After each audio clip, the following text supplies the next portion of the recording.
Okay, so today's video is going to be something I just need to get done. And it's going to be working on the daily, because if any car guy knows, keeping the daily running is the most important job of being a car guy. So here's the daily. It is a 2007 Scion TC. Now I did a video a while ago where I had to replace this guy because it snapped right off, because apparently that is a very common Scion TC problem. But now the problem is the brake light stopped working. And as I've been informed by an officer, that is highly illegal. Now, I'm going to be swapping it out with an aftermarket one, which is going to be the main focus of this video. It's going to be this one right here. Mainly because I really don't like the whole white brake light look. And I didn't like the fact that only the center illuminated. So this one, the whole brake light actually illuminates. But I've been reading some relatively not so great stuff about it online. For one, apparently there's an issue with this connector, which I've already had the issue where it just fell off. And then I had to repin it. I'm not too sure if I repinned it right. So, I'm going to pull this old one out, which should be simple since I haven't installed the rear little lining yet, or back into it. I'm going to be figuring this process out as I go along as well. But from what I can tell, there's two screws. One on that handle right there, and one on that handle right there. I'm going to pop those off, and it doesn't look like there's any other fasteners holding the trim panel in. So from there on, I'm just going to rip it off gently, or pry it off gently, and see if it comes out. At which point I should have access to the bolts that hold in the top of the trim panel.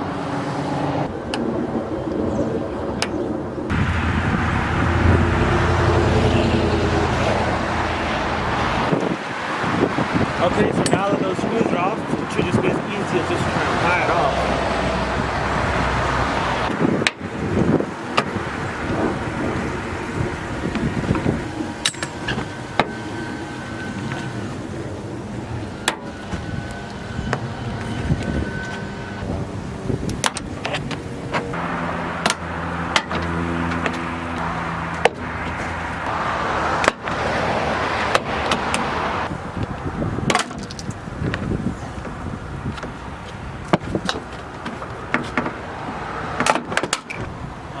That thing is now out, and see how it goes. These should be little 10mm bolts. I've already destroyed that one, so that should be easily coming off.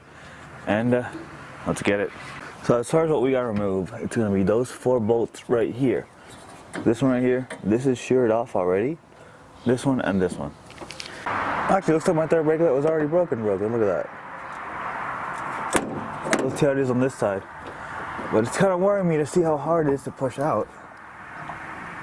Let's see.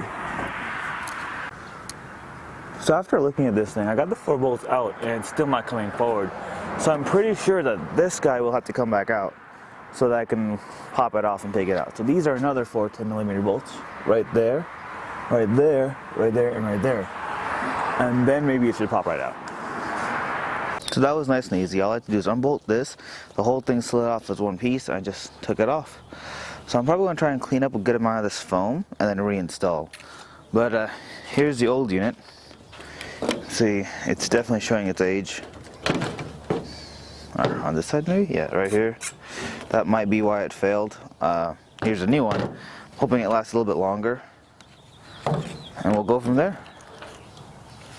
Looks like this thing should plug in right about here. Hold on, just like that. Okay, so the rear brake light is in. It was actually pretty simple, just bolted in the 4 bolt holes. I will say there is a gasket that comes on here that is not actually gasketed on. You actually have to remove the 3M tape from the gasket and install it yourself. The main idea is to follow the routing that's on here. I just stuck it to the back of the third brake light. I believe you can either stick it to the back of the third brake light or to the car itself. Either way, there shouldn't be any water getting in here. The next thing I did is, this is already an aftermarket trim piece, and it didn't have good fitment from when I put it in the first time. So what I ended up doing is cutting off these little tabs. There's a tab here and a tab here, and they're meant to clip into the brake light itself. Once I cut it off, it actually fits so much better. I feel like the original molding for this thing was imperfect, and the 4 bolts on the back should be enough to hold it in. But yeah, that's getting there. This is actually the remnants of one of those tabs right here. definitely changes the look. And I'm hoping this one actually works as a brake light, because the last one sure didn't. As you can see, the car is no longer in the same spot, and it's been working really well. I will say the install got pretty convoluted. If you look at a bunch of the Amazon reviews, right, they'll mention that this plug is kind of a pain in the ass. Now, for me, the plug was made very cheaply, and in fact did have the pins come out of it, and they were not making a solid connection, which is why in the previous clip you just saw, the third brake light didn't turn on. So what I ended up doing was cutting off the plug connector off the original OEM Scion brake light and installing cutting and soldering on the old plug onto the tail light. Now everything works great. So if you look right here, the black wire on the tail light goes to the black and white wire, and the red wire goes to the green wire.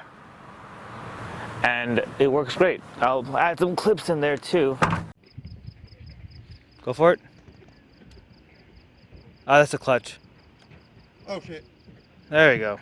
Sorry. Oh, holy shit, that's actually better than stock. Dude! Nice. I'm happy with that. This is as bright as the taillights, but like, it also takes a lot more area than the... That pretty much fixed the whole connector issue. And I will say that was a huge pain in the ass. Now, if in fact you do end up blowing fuses doing this whole thing, I will say to you right now, the fuses are going to be right underneath the dash, right there. It's going to be that 10 amp fuse that's all by its lonesome with nothing on either side of it. Should be able to see it right there.